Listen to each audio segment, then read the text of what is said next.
In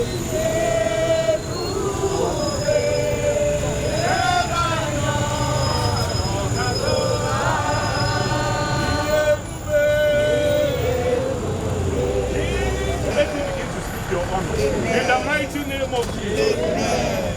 I want us to lift up our voice.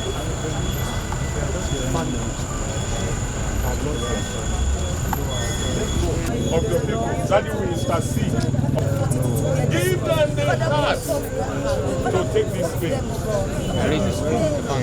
Important to also be that you will ask for your grace. We ask for your enablement in this particular time that we are so in this particular time of pain that you are always in the business of showing mercy and bearing for him. Able together today for your glory. You say where one or two are gathered, your presence is there. That we are fading away like the stars of the morning. In thy glorious sun, thoughts will be passed from thy earth and is toiling. Oh, only remember, only remember, only remember by what we have done. Thoughts will wà Sylvester Oromile tí ó ṣe aláìsí ní wọ́n ìkọlẹ̀. Àwa tá a wà ń bì á jẹ́ àwa òbí àwọn ọmọ wọn lọ sílé ìwé ní Dowen College ń bì. Ìgbà tí ń ṣe oríṣiríṣi àti ń gbóríṣiríṣi ìgbésẹ̀ lórí nǹkan burúkú tó ṣẹlẹ̀ ní ọ̀sẹ̀ tó kọjá. Ṣòní tó wá pọ̀sẹ̀ kan làwọn ní ká wá.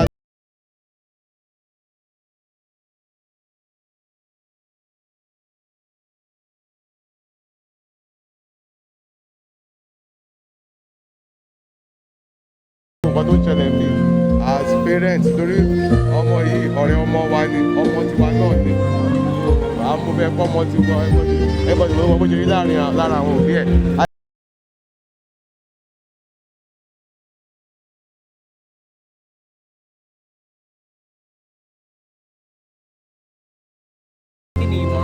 À ń gbàdúrà fún wọn a ti bá gúrùpù wa yìí a ti bá màmá ọmọ sọ̀rọ̀ a ti bá sọ̀rọ̀ a ti gbàdúrà fún wọn náà mọ̀ pa wà ń bì lálẹ́ ìmọ̀ràn wa àwọn ìgbésẹ̀ àti àdèmá gbé nǹkan yòókù tá a máa fi ní statement tá a bá ti kúrò ń bì tẹ́ máa gbọ́ nǹkan tá à ń ṣe àti nǹkan tá a fẹ́ ṣe.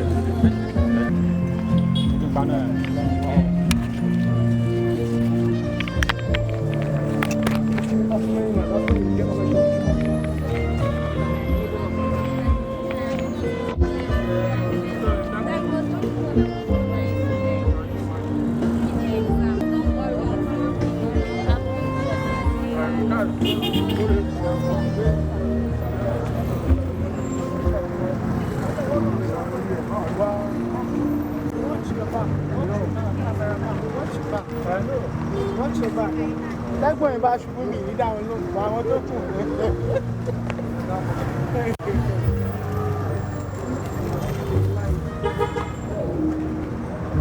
Ikú jẹun yóò ló aṣẹ́gun láti san ọkùn.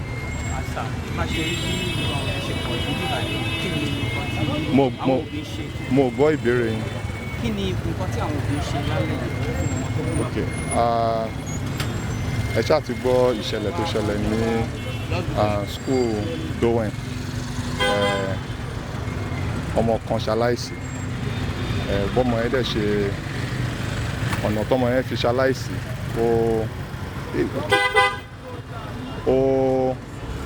ó ní lọ́wọ́. I just slow down. Okay. Àwọn òbí tó rí ní gbogbo ìgbà yìí gbogbo alálẹ́ ọmọ ní school yìí school tó ń pè ní Dowen a jáde lálẹ́ yìí láti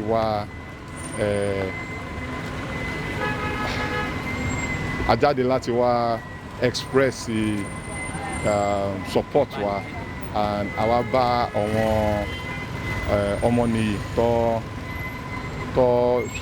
ṣàdánù ọmọ wọn àwa bá wọn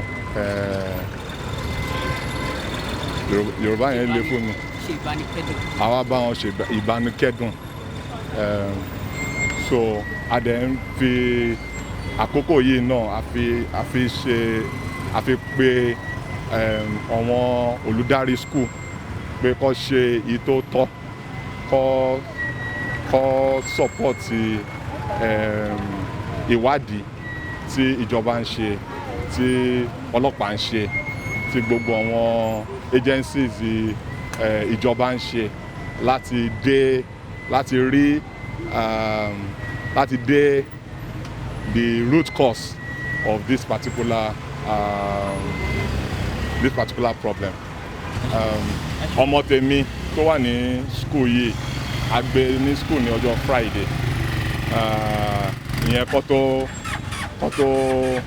tó ti school kíjọba tó ti school kò dẹ̀ sí àtẹ̀fún àtẹ̀lẹ́dọ̀ abasọ̀rọ̀ ó ní kò sí nǹkankan ìgbà tó dé àárọ̀ Monday ọmọ bú sẹ́kún ó ní òun ò fẹ́ padà wá sí school yìí mọ́ ọmọ tàdé ń sọ yìí I mean he's a very nice child ẹ bá fi irú ọmọ tàwọn pé ẹ bá fi ice block sílẹ̀ ní ẹ máa bá ń bẹ̀ ní ó ní òun ò fẹ́ padà wá ó ní àwọn àìṣedédé kan tóun náà ń rí ní báyìí tóun ń rí ń lé ó béèrè lọ́wọ́ ìyá ẹ̀ bóyá a máa bínú pẹ̀lú òun tóun bá sọ pé òun ò ní padà wá sí báyìí JS1 ló wà ó ṣẹ̀ṣẹ̀ bẹ̀rẹ̀ ní school yìí. kí ni ìmọ̀ràn yín fún àwọn òbí tó pàdánù àwọn òbí kí ni ìmọ̀ràn yín àbí ọ̀rọ̀ ìtùnú tẹ́lẹ̀ bá wọn sọ. tó nǹkan tá à ń ṣe lálẹ́ yìí kò ń ṣe nǹkan tí òbí kankan gbọ́dọ̀ èmi fúnra mi lè gbàdúrà ẹ̀ fún ọ̀tá mi kéèyàn fojú sunkún ọmọ kéèyàn gbọ́mọ sìn àdúrà nìkan la lè gbà fún wọn sìn pé k'Ọlọ́run tù wọ́n nínú kí ká má rí irú ẹ̀ mọ́ and more importantly kó rí justice nínú matter yìí. If it is found that somebody was culpable or people were culpable in this matter, let justice be done so that àwọn gan á lè sinmi. ní pẹ̀lú nǹkan tó ṣẹlẹ̀ ní iléèwé yìí kí ni ìmọ̀ràn tí ẹ fẹ́ fún àwọn iléèwé yìí nípa bí wọ́n ṣe lè máa mójútó àwọn ọmọ níléèwé. parenting ó le gan àwa gan tá à ń jókòó tí wọn tá à ń lajú tá à ń ṣe gbogbo ẹ̀ ọmọ á sì ṣe ìwà ọmọdé so àwọn school tó ní boarding facility they have to do more they have to be more present kò lè gbé ọmọ sí school kẹ́ máa ṣe ẹwà ń bẹ̀ lẹ́ni sí ń bẹ̀ lọ́la àwọn ọmọ á sọ pé nǹkan báyìí ṣẹlẹ̀ ní fẹ́ wá díẹ̀ ní fẹ́ dé ìdí ẹ̀ gangan ẹ̀kọ́ máa everything tó bá ṣẹlẹ̀ máa sweep under the carpet kò lè continue báyìí mọ́ bóyá ìgbà táwa ṣì wà ní school táwa ń lọ sí school gbà yẹn táwọn èèyàn ò lè sọ̀rọ̀ jù kò sí social media kò sí àwọn kankan bẹ́ẹ̀ yẹn àwọn èèyàn lè get away with a lot of things but right now àdúrà tèmi ni pé nǹkan tó ṣẹlẹ̀ ní Dowen yìí ó máa tan ìmọ́lẹ̀ sí gbogbo àwọn school mi láti bẹ̀rẹ̀ sí ń rọ̀ wọn díẹ̀díẹ̀ àwọn èèyàn tí ń sọ̀rọ̀ èèyàn kan wá láti Ọláṣọ̀rẹ́ ó ní nǹkan ṣẹlẹ̀ ní 6 years ago tortoise abẹ́ 6 or more than 10 years ago tortoise abẹ́ carpet bẹ́lẹ̀ ṣe ṣẹlẹ̀ báyìí ó jáde so àwọn school náà bẹ́ẹ̀ yẹn kọ́wọn èèyàn jáde let's have a reform in the way that the boarding school systems are run in Nigeria. ní àkótán nírú nǹkan tó ń ṣẹlẹ̀ ní iléèwé káàkiri yìí ṣé ọwọ́ òbí ló wà ní ọwọ́ olùkọ́ ni àbọ̀ ọwọ́ ìjọba. ọwọ́ òbí ló wà ilé la ti ń kẹ́ṣọ̀ ròde àti ilé ni ọmọ tèmi wú àwọn ọmọ kan tó wà ní tó jẹ́ ẹgbẹ́ ní school Dowen báyìí ó dẹ̀ sọ fún mi pé daddy these children were not brought up well, you know, kí ọmọ máa mo ti wá sí báyìí rí tí mo jókòó pẹ̀lú ọmọ mo dẹ̀ máa ń bọ̀ ọmọ ọ̀rẹ́ ẹ̀ ṣeré àwọn ọ̀rẹ́ àwa ilé àkími ó ní ọmọ kan tó máa akọ̀wá ni á dẹ̀ jókòó kò ní sọ kò ní kí ẹ kò ní ṣe anything, what did you bring for us ta ló máa sọ, you know, àti ilé láti máa kọ́ mọ àmọ́ pé òde le àmọ́ pé a ní láti jáde ajáde ní 6 o'clock ajáde ní 5 but a ní láti tẹ ojú wa sí ọmọ. Bíbélì gan sọ pé you know, tọ́mọ ẹ nígbà èwe so a lè fún ẹ ní ìsinmi tó bá ti dàgbà ọwọ́ òbí ló wà tó òbí bá ti ṣe títí ẹ gbàgbé títí tíṣà, you know, àwa gan la ń fún ọ tíṣà yẹn gan ní more work láti ṣe because tábà ti tọ́ ọmọ láti ilé àwa nǹkan tá àtọ́ ọmọ láti ilé àwa fẹ́ kí tíṣà bá wa correct ẹ kò lè ṣẹlẹ̀. ẹ ṣe gan.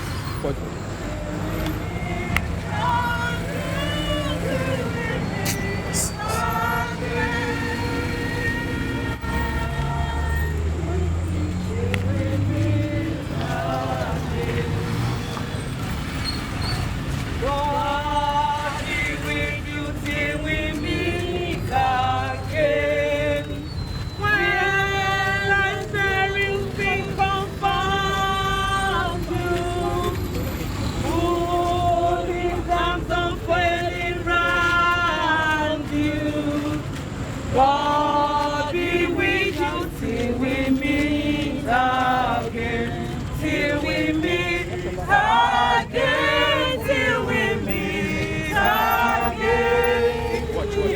In our Jesus' feet, till we meet again, till we meet again.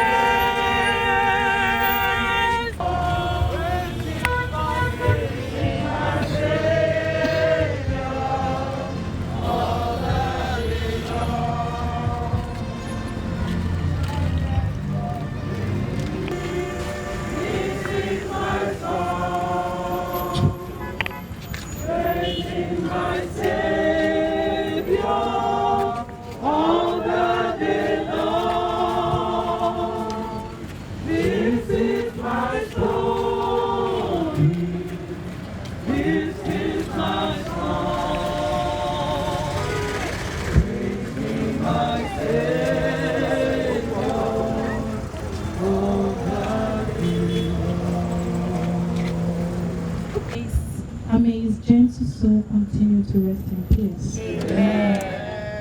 We're just going to have a very short prayer for the family. I'm going to call on any of the parents that is needed that actually have the strength to do that at this moment, for us to commit the family of Sylvester into the hand of God. For the balm of Gilead will heal their pain. Truthfully, it is he who wears the shoes that really know where it pinches. So we're going to ask for the grace for them to bear this moment, and as the strength that they need at the very time of need, the Lord will make available for this family. Thank you. The when parent mourns. So I think that kind of really answered that question. And because it's a very sensitive moment now, we're quite emotional. I'm trying really hard to hold myself. I'm teary at the moment because I must say the late Sylvester is a formative of my daughter.